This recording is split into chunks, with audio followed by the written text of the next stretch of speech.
Welcome to Notes and Silences. Today, we're exploring the harmonic revolution sparked by one of music's greatest innovators, Joni Mitchell. In the mid-1960s, folk music was often bound by predictable truths. But Joni Mitchell heard something else entirely. She heard the quotes of inquiry. Folk music of the era often relied on standard constraints, a few simple chords, and easily resolved progressions.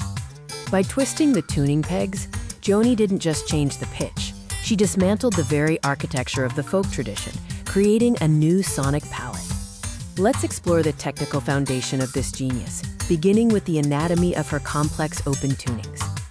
While standard tuning is a rigid grid, Joni's open tunings, like her slack key landscapes, offered a wandering, beautiful vertigo rather than a clear, predictable home key.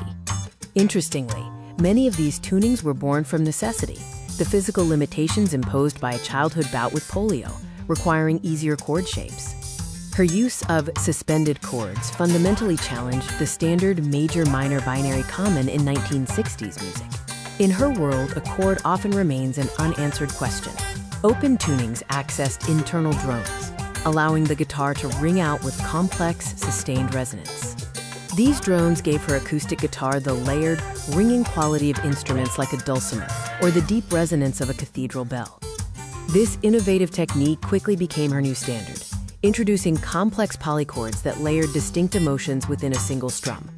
She introduced complex layers where the bass note and the melody often lived in completely different emotional zip codes. This layering forced the listener out of passive hearing and into active exploration, turning the acoustic guitar into a choir of distinct, competing voices. Joni Mitchell's work is ultimately a study in the geometry of grace, a structure built on complexity and beauty. Joni Mitchell didn't just play the guitar, she effectively re-engineered its DNA, pushing the instrument far beyond its traditional boundaries. By embracing the silences between the standard notes, she proved that folk music was not a museum piece. It was a vast, open-tuned frontier. This is Notes and Silences.